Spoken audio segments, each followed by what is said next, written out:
नमस्कार, news state पर आप सभी का बहुत बहुत स्वागत है। मैं हूं आपके साथ आदर्श तिवारी। लोकसभा चुनाव में बीजेपी को 29 की 29 सीटों पर फतेह दिलाने के लिए सीएम डॉक्टर मोहन यादव पूरी तरह से दमखम लगा रहे हैं। लगातार वो प्रदेश के विभिन्न हिस्सों का दौरा कर रहे हैं, साथ ही अपने 100 दिनों के कामकाज का हवाला देकर जनता से समर्थन मांग रहे हैं। हमारे सहयोगी संदीप भमरकर ने डॉक्टर मोहन यादव से खास बातचीत की है। देखिए डॉक्टर मोहन यादव एक्सक्लूसिव। मध्य प्रदेश में लोकसभा चुनाव आ चुके हैं।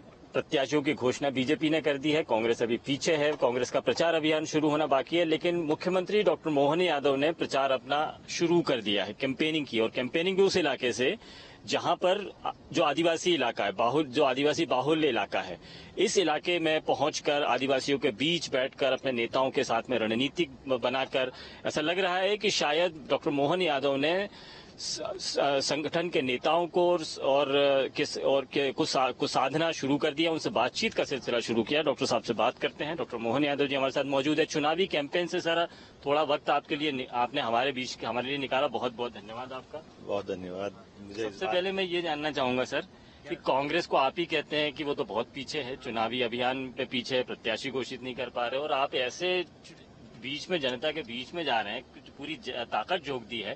ये जरूरत क्यों है आखिर इस बात की? अगर कांग्रेस नहीं है या कमजोर है तो फिर आप इतना अभियान तेज क्यों कर रहे हैं?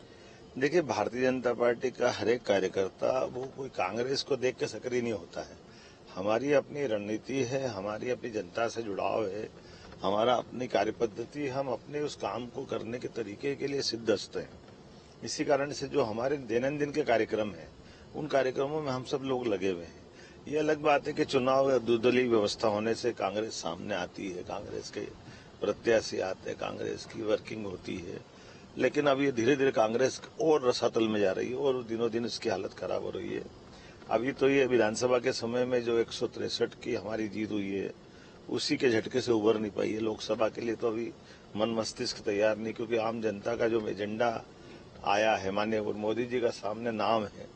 हम सब समझ सकते हैं कि बदलते दौर में मोदी जी ने जिस प्रकार से लोकप्रियता हासिल की है कांग्रेस के लिए, तो अभी हम केवल सद्भावना नहीं व्यक्त कर सकते कि ये चुनाव तो हो गया, अगले चुनाव के लिए वो तैयारी करे तो ठीक है। अभी आप आदिवासियों के बीच में जा रहे हैं, सारे नेताओं से मिल रहे हैं, जो घर बैठे हैं उनसे भी मिल रहे हैं, एक अलग भूमिका में नजर आ रहे हैं मुख्यमंत्री जी। हालांकि जो हम जानते हैं कि यह पहली बार आप नहीं कर रहे हैं, जब भी चुनाव आते हैं आप इस तरह की बिना कोई तामझाम किए हुए आप इस काम में जुटे रहते हैं, तो आपने पूरी कमान अपने हाथ में ले ली है।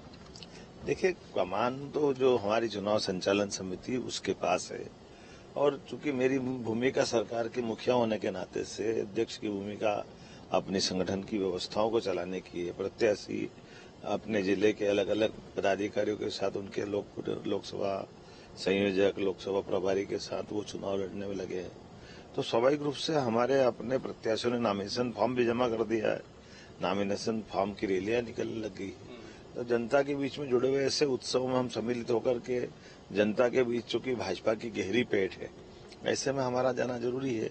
और खासकर ये मेरे गुजरात के लगा हुआ ये बेल्ट है, ये मान के चलो कि धार, झाबुआ, अलीराजपुर, ये बेल्ट तो माननीय मोदी जी के मुख्यमंत्री काल से ही सदैव गुजरात से प्रभावित होता है। तो माननीय मोदी जी स्वयं सरकार में के लिए तीसरी बार के लिए जा रहे हैं, तो सब आदिवासियों में भी बहुत उत्साह, और मेरे को आगे जाकर इस क्षेत्र में विकास के बहुत सारे प्लान बनाने हैं और इस पर हम काम कर रहे हैं। तो मैं इसके लोक संस्कृति उत्सव में भी सम्मिलित होकर के आनंद ले रहा हूँ।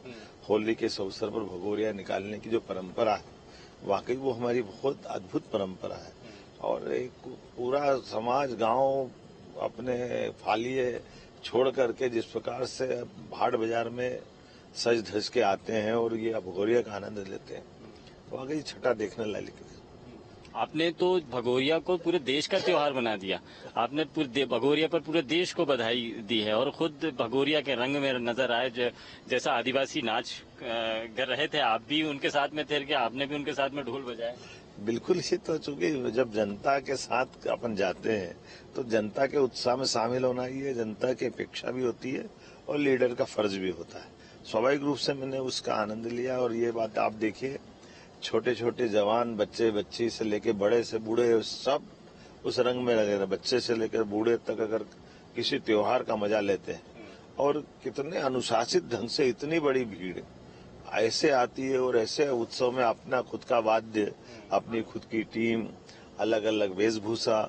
और एक और खास बात मुझे यहाँ मालूम पड़ी है कि भगोरिया में वो अपने स्थानीय व्यापार व्यवसाय को बचा के उस बढ़ाने की परंपरा भी वो देश भर में कहीं भी उनके परिवार के लोग कमा रहे होंगे, धनराशि वहां से लाके खर्च यही करते हैं, तो वो अपने जिले में अपने धनराशि को रखने का कितना अच्छा तंत्र विकसित किया भगोरिया के माध्यम से कि स्थानीय व्यापार व्यवसाय वो भी बढ़े और सारी चीजों में एक तरह से उनका अपना सदुपयोग भी हो जाए।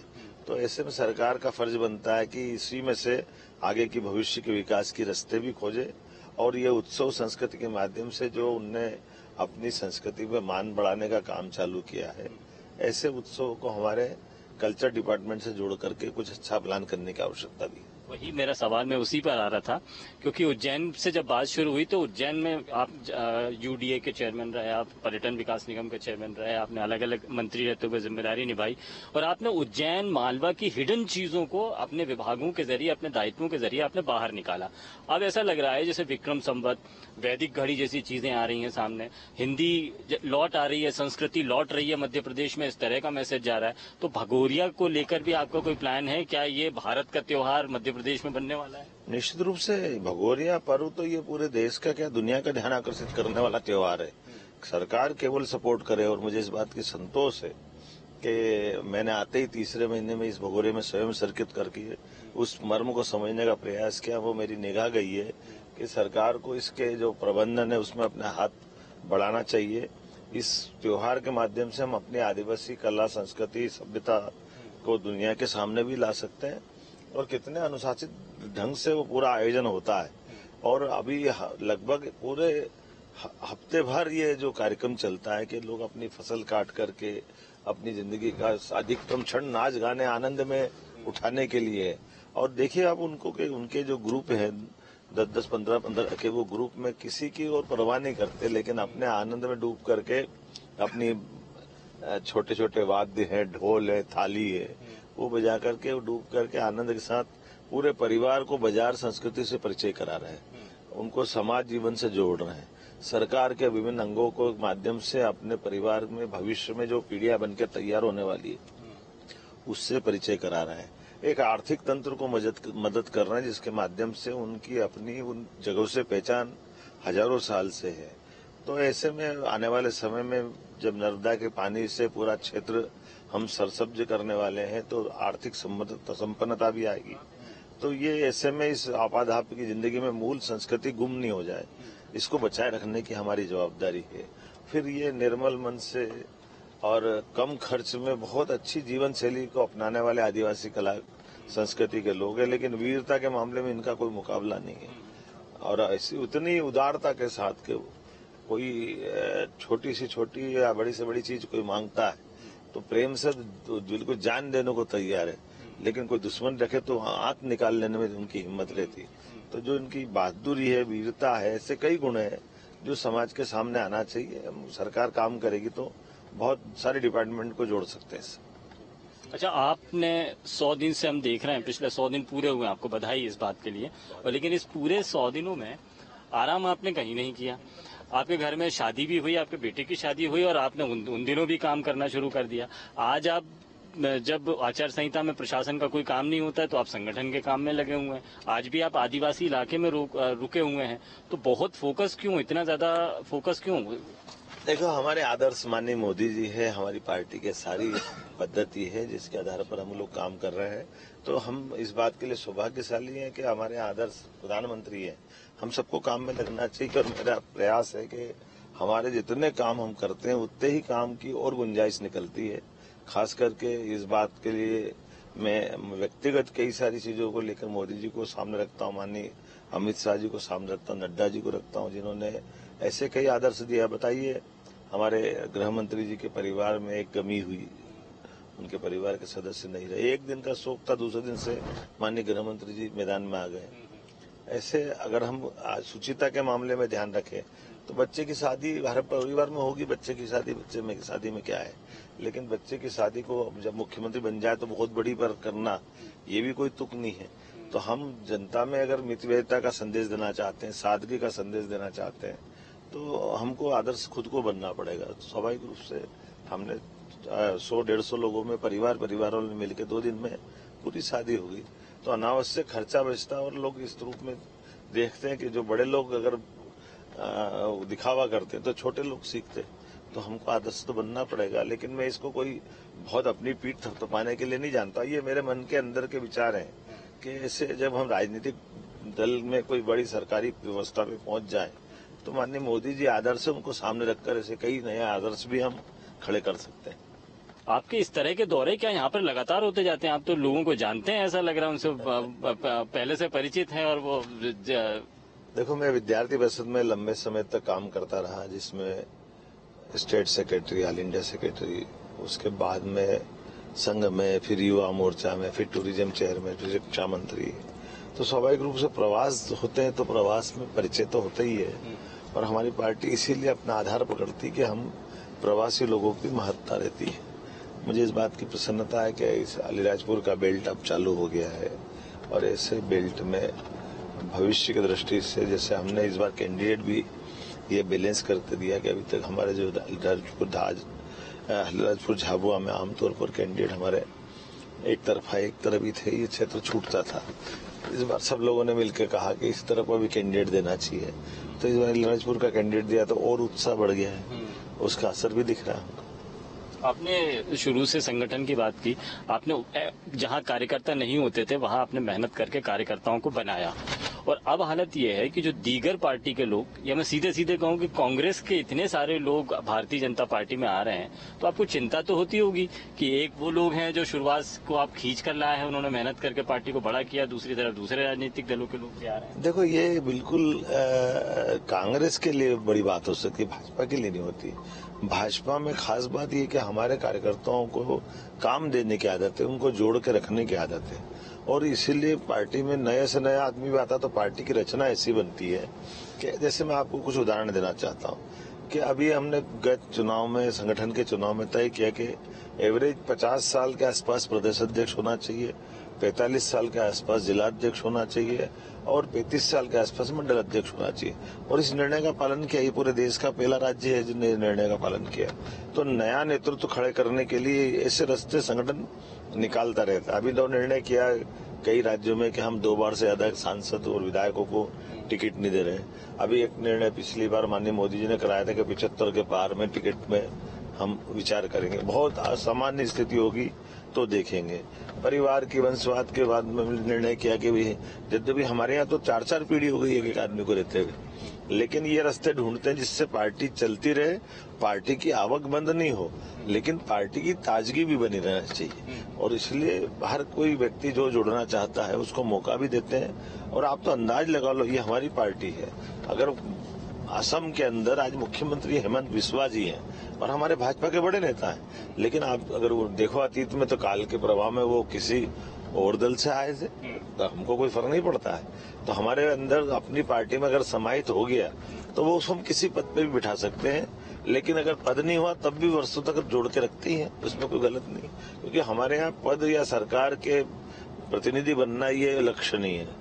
व्यक्तिगत रूप से भाजपा का कोई कार्यकर्ता भाजपा की सदस्यता लेता है तो वो अपने आप के परिष्कृत होने के लिए उस मार्ग पे चलता है जिसमें भविष्य में अपने लिए सीखने के लिए क्या होता है, और दूसरी इसके साथ साथ वो देशभक्ति के भाव से सराबोर होता है। जब ये 2 लक्ष्य होते हैं तो स्वाभाविक रूप से वो कितने भी लोग आ जाए कोई फर्क पड़ना नहीं है। डरेंगे वो कोई, जिनको मैं हल्की भाषा में अगर बोलूं, कोई किसी को गलत काम की पार्टनरी करना हो तो वो डरे कि भाई हमारे हक से खा जाएगा।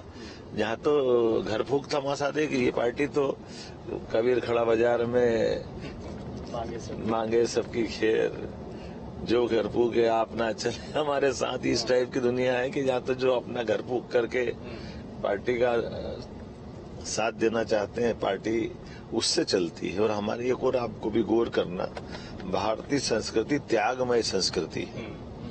तो इसलिए त्यागमय संस्कृति में कितने प्रकार से दिखती है कि हमारे यहाँ टाटा, बिरला, अंबानी, अडानी, किसी के घर में कोई पैसे वाला होने से घर में कोई फोटो नहीं लगाता है, लेकिन साधु संतों के फोटो लगाता है। हमारे यहाँ साधु संतों जिसके पास कुछ नहीं है, पूरा गांव उससे आशीर्वाद लेने जाता है, केवल भभूति देता है। तो धन की कभी पूजा हमारे यहाँ होती नहीं है। धन की जरूरत है, मैं धन से मना नहीं करता हूँ, लेकिन धन जितनी जो जरूरत है उतने के लिए पर्याप्त है। बाकी धन के लिए समाज में कभी कोई ऐसी स्थिति नहीं बनी है। इसलिए भारतीय जनता पार्टी जनता के नाम से है, लेकिन भारतीय जनता पार्टी भारतीय नाम जो उड़ती है, ये जो छाया पाती है, ये भारतीय संस्कृति की विभिन्न अच्छाइयों को लेकर के भारतीय जनता पार्टी ने अपना नाम रखा है। तो वो अपनी जड़ों से जुड़ी रहती है, इसलिए इन सारी बातों से हम कभी घबराते नहीं। आप संगठन के शख्स हैं, आपने बचपन से संगठन के लिए काम किया, एबीवीपी से काम किया, फिर आप पिछले 25 सालों से आप लगातार प्रशासक बने रहे हैं। आपने यूडीए पर्यटन निगम मंत्री रहते हुए 25 साल से आपने प्रशासनिक अनुभव ही आपको बड़ा खासा है। इसके बावजूद जब आप मुख्यमंत्री बने तो एक स्वाभाविक सी एक तुलना होती है। इससे आपसे पहले शिवराज सिंह जी रहे, उनकी कार्यशैली अलग थी, आपकी कार्यशैली अलग है, लोग तुलना करने लगे हैं। आपका पहले सख्त मिजाज प्रशासक जब आपने शुरुआत में आदेश करने शुरू किए और प्रशासन को ये बताया कि ठीक से चलिए, नियमानुसार काम होगा, डिसिप्लिन तोड़ा तो आपके ऊपर कार्रवाई में गुरेज नहीं होगा। तो ये जो तुलना जब लोग करते हैं तो आपके मन को कैसा लगता है? देखो, ये तो मैं इसको उचित नहीं मानता, तुलना कोई किसी से नहीं होना चाहिए। माननीय शिवराज सिंह जी चौहान ने बहुत लंबे समय तक सरकार चलाई, एक बीमार राज्य से एक अच्छे राज्य की स्थिति में उन्होंने पहुंचाया है। लेकिन ये बात भी सही है कि उनने अपने ढंग से चला है, हमने हमारे ढंग से चला रहे। इसमें मैं उनसे आज भी मार्गदर्शन लेने जाता हूँ, चर्चा करता हूँ, कई विषयों पे हम मिलकर के काम भी करते हैं। तो बड़े भाई के नाते से एक तरह से मैं पूर्व सीएम को अपने सम्मान से देखता हूँ, हमारी पार्टी के वरिष्ठ है। लेकिन ये बात भी सही कि हमारे यहाँ ये जो कार्य पद्धति काम की है, ये काम की प्राधान्यता में हमारी कोई कॉम्प्रोमाइज न करने की आदत रहना चाहिए। हमारी विनम्रता होना अपनी जगह है, लेकिन कार्य निष्ठा में लापरवाही कोई बर्दाश्त करे, ये मैं उचित नहीं मानता। इसलिए कोई बड़ी से बड़ा अधिकारी भी हो, अगर कार्य में लापरवाही रखेगा तो फिर मेरे लिए उस व्यवस्था में सख्ती करने के अलावा कुछ नहीं होता है। हाँ, अनावश्यक हम दबाव नहीं बनाते, अनावश्यक डर पैदा नहीं करते, अनावश्यक कोई हमारा दूसरा एजेंडा नहीं है। लेकिन जो काम आपको दिया है उस काम से अपेक्षा रहेगी आप अच्छे से करो। अगर आप अच्छे से नहीं करते हो तो फिर हम आपको उस व्यवस्था से हटा देंगे। हम अपने काम के लिए ऑप्शन बहुत सारे रखते हैं। मेरा स्वभाव काम करने का एक टारगेट आधारित काम होना चाहिए, और ये इसका सबसे अच्छा उदाहरण मोदी जी है। हमारे यशस्वी प्रधानमंत्री ने इसी बात को तो सामने रखा है कि जो काम हम भूमि पूजन हम करें तो लोकार्पण भी हम करेंगे। काम की पूरी प्लानिंग करने के बाद ही मार्केट में आना चाहिए। इसलिए स्वाभाविक रूप से जब काम और इन व्यवस्थाओं को सुव्यवस्था में बदलना है तो कहीं ना कहीं तो हमको अपने कामों के लिए जवाबदेही लाना पड़ेगी, सख्ती लाना पड़ेगी, और इसी के आधार पर मैं काम करता हूँ। आपके पीछे मतलब विपक्षी मैं कहूँ, मतलब वैसे शिवराज सिंह चौहान तारीफ करते हुए आपको ये कहते हैं कि मुझसे बेहतर प्रशासन चला रहे हैं, तो और लेकिन यही जो कार्यशैली है विपक्षी दलों को आपको निशाने पर लेती है। दिग्विजय सिंह, अरुण यादव इस तरह से मैदान में उतरने को तैयार हैं जैसे कि वो नई भाजपा, जो पीढ़ी बदल वाली भाजपा है, इस नई पीढ़ी की भाजपा को वो उठने नहीं देना चाहते हैं, उसका डटकर मुकाबला करने को तैयार हैं। इतने दिग्गज लीडर सब आपके सामने मैदान में होंगे, आप इनका मुकाबला कैसे करेंगे? देखो, मेरे को तो कोई किसी से चिंता नहीं है। हमारे मन में कोई गलत बात हो, हमारा एजेंडा कोई गलत हो तो हम इस बात की चिंता पालें। हमने तो अपने काम में विकास के एजेंडे को लेके चल रहे हैं, और ये इन सारी बातों के लिए जवाबदेही हमारी किसी व्यक्ति की नहीं, न इस पार्टी की है। हमारी जवाबदारी है जनता के साथ, और जनता के हित में अगर हम फैसले लेते हैं तो स्वाभाविक रूप से जनता के साथ अगर हम फैसले कर रहे हैं तो जनता ही भाजपा को लगातार सत्ता में बनाए रखती है। और हम देख रहे हैं कि लगातार एक के बाद एक जितने भी फैसले हुए जनता ने अप्रिशिएट किया है, और जनता ही आज वापस इस मुकाम पे पहुंचा रही कि हमारी लोकसभा की सीटों पे हमारी सरकार के काम का असर भी आ रहा है कि जनता उसको पसंद कर रही है। इस बार 29वीं सीट भी आपकी होगी।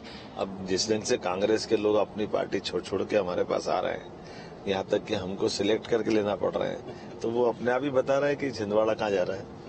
अच्छा, वो चुनौती नहीं लगती है कि कुछ सीटें ऐसी हैं लोकसभा की जहां पर कांग्रेसी विधायक ज्यादा है? देखिए, मैंने फिर कहा, आप ही बताओ ना, कौन सी सीट आप बता रहे हो कि कौन सी कांग्रेस के लिए मान रहे हैं? कांग्रेस का अपना मनोबल इतना डाउन है, कांग्रेस के लोग लड़ना नहीं चाहते हैं, कांग्रेस के लोग कैंडिडेट डिक्लेयर नहीं कर रहे हैं, कांग्रेस के लोग प्रचार करने नहीं आ रहे हैं, तो आप कहाँ कांग्रेस की बात करने लगे?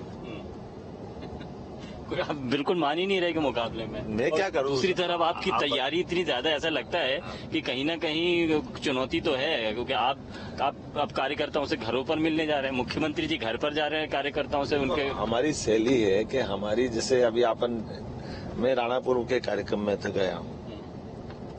अब राणापुर की हमारी आदिवासी भील परिवार की बेटी वहाँ की नगर पंचायत के अध्यक्ष है, और सीएम अगर उसके गांव में आए हैं, उसके साथ रोड शो कर रहे हैं, तो अब आदिवासी बच्ची के घर पे हम भोजन करके उस पत्तल पे उनका ट्रेडिशनल भोजन करते हैं, तो इसमें गलत क्या है?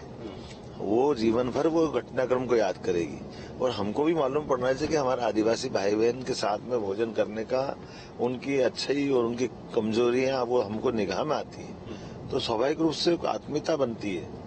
राम राज्य की जब बात करते हैं तो राम राज्य कहाँ से आया था? राम राज्य यहीं से तो आया था। उनने तो मनुष्य तो छोड़ो, उनने तो जंगल के जानवरों से भी उतना ही प्रेम लुटाया भगवान श्री राम ने। तो हम तो राम राज्य को लेके चलने वाले लोग, तो हम मानव से लगा करके प्रकृति में प्रेम ढूंढ रहे हैं, तो स्वाभाविक रूप से ये सब करना पड़ेगा। जब मैं एक आखिरी सवाल करता हूँ, आपका तो अगला डेस्टिनेशन आने वाला है जहाँ आपको सभा करनी है।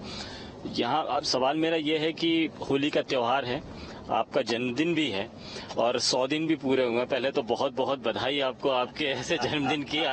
और जो आपके लिए, हालांकि ना आपके सीएम हाउस में कोई परिवार रहता है, ना आप पारिवारिक कार्यक्रमों जब होते हैं, शादी ब्याह में भी आप सरकार के काम निपटाते हैं, जब आराम का वक्त होता है तब भी आप लोगों के बीच में, रात रात आप आदिवासियों के बीच में गुजारने वाले हैं आज तो ये कुछ प्लानिंग करके रखिए आपके इस जन्मदिन और होली वाले मौके पर।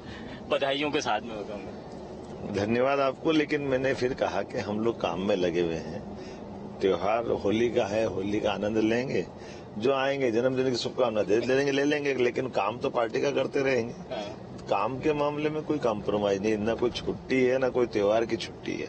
ये त्योहार हो या होली हो, दिवाली हो, संडे हो, सैटरडे हो, हमारे माननीय प्रधानमंत्री जी काम कर सकते तो हम क्यों नहीं करेंगे? निश्चित रूप से हमको काम करने की आदत डलना चाहिए, और ये व्यक्तिगत आनंद की चीजें नहीं है, कुछ निजी जिंदगी की होगी, लेकिन मैं मान के चलता हूँ कि स्वाभाविक रूप से सबके साथ रह करके भी हम उसी भाव से रहें। इसलिए न मैं उज्जैन जाने वाला हूँ, ना कोई अलग से जन्मदिन मनाने वाला हूँ। अपने हाउस में रह करके जो कार्यकर्ता आएंगे उनके साथ में बात करूंगा, चुनाव जीतने की बात करेंगे, होली के त्योहार की मस्ती का आनंद लेंगे, लेकिन मूल हमारा सबका टारगेट पार्टी का काम है। और एक मुख्यमंत्री बनने के बाद में आप अचानक से पूरे देश के यादवों के नेता हो गए हैं, आपको पूरे देश भर से बुलावे आ रहे हैं कि हमारे कार्यक्रम में आइए, हमारे कार्यक्रम में आइए। तो जिस भूमिका में आप कभी नहीं हुआ करते थे, अब थोड़ा अजीब तो लगता होगा कि आपको पूरे देश भर का यादव पूछ रहे हैं और आपको बतौर देश के भाजपा के यादव चेहरे के तौर पर पहचाना जा रहा है। देखिए, मैं इसको ऐसा नहीं मानता हूँ। मैं जाता हूँ केवल भाजपा के कार्यकर्ता होने के नाते से, तो जहाँ पार्टी शुरू से भेजती आई मैं आज भी वही जाता हूँ। ये अलग बात है कि हम सब देखते हैं कि हर परिवार में अब स्वाभाविक रूप से हमारे समाज के भी बड़ी बड़ी पार्टी के लोग हैं, लेकिन वो अपने परिवार से बाहर किसी को लीडरशिप नहीं देते हैं, तो समाज अब उनकी तरफ से निगाह बदलने को तैयार है। हाईका हमारे परिवार में जिसमें कभी कोई चुनाव नहीं लड़ा, कोई विधायक नहीं, कोई सांसद नहीं, कोई मंत्री नहीं, मैं ऐसे घर से आता हूँ जिसको मेरे को सीधे उठा के मुख्यमंत्री बना रहे हैं, तो स्वाभाविक रूप से लोगों को एकदम आश्चर्य लगता है। तो लोग जिज्ञासु भी हैं कि जानना चाहते हैं कि भाई ऐसा होता है क्या। लोगों के लिए बहुत बड़े आश्चर्य की बात है, तो अब उनके लिए आश्चर्य की बात होगी, लेकिन मेरे लिए सहजता की बात है। और ये मैं बताता हूँ कि मैं खुद प्रैक्टिकल उदाहरण हूँ सबके सामने कि भाई हमारे यहाँ हमारी पार्टी में आप जुड़ के देखिए, हमारी पार्टी आप किसी को मुख्यमंत्री बना देती, किसी को मंत्री बनाती, किसी को प्रधानमंत्री बनाती। ये कोई जातिवाद नहीं देखती, ये शुद्ध कार्यकर्ता और कार्यकर्ता की क्वालिटी देखती है। अगर आपने काम करने की पद्धति सीख ली है, आपने अपनी देशभक्ति के भाव को जागृत करते हुए देश संस्कृति के साथ अपने को आपको खड़ा करना सीखा है, तो अगर आपकी कार्यक्षमता है तो आपको बड़े से बड़ा काम पार्टी देती है। और उसके एग्जाम्पल के नाते से आप अगर किसी से अपना परिचय पाते हो तो आप एक समाज से थोड़ी, आप तो सबके लिए उदाहरण बनोगे ना। तो मुझे इस बात का संतोष है कि किसी भी राज्य में जब मैं जाता हूँ तो मैं यादव के नाते नहीं जाता हूँ, लेकिन हाँ ये बात सही है कि मैं मुख्यमंत्री हूँ तो किसी न किसी समाज से तो हूँ, तो उस समाज में मैं उदाहरण हूँ कि मेरे परिवार में कोई नहीं, लेकिन उसके बाद भी मैं मुख्यमंत्री हूँ। तो ये उदाहरण लोगों को बहुत अच्छा भी लगता है, बड़ा भी लगता है, और ऐसे उन लोगों को जवाब भी मिलता है जो अपने परिवार से बाहर पद नहीं छोड़ना चाहते। बहुत शुक्रिया हमसे बात करने के लिए, और बहुत धन्यवाद। इतने व्यस्त समय में से हमारे लिए समय निकालना, जबकि आप परिवार के लिए समय नहीं निकालते हैं, लेकिन हमसे बातचीत की बहुत बहुत शुक्रिया। डॉक्टर मोहन यादव जी एक अलग भूमिका में आप देख रहे होंगे, लेकिन इस भूमिका को लगातार निभाते आए हैं, और अब चूंकि वो मध्य प्रदेश के मुख्यमंत्री हैं, इसलिए संगठन और सरकार की भूमिका को लगातार निभा रहे हैं, अपने परिवार को इकट्ठा कर रहे हैं, उनमें उत्साह फूंक रहे हैं ताकि लोकसभा इलेक्शन में ये उत्साह बरकरार रहे और बीजेपी को विजय मिले। इसी कोशिशों के लिए मोहन यादव अब रात भी आदिवासियों के बीच में रुकते हैं। वीडियो जर्नलिस्ट अभय के साथ संदीप भमरकर, न्यूज स्टेट, मध्य प्रदेश, छत्तीसगढ़।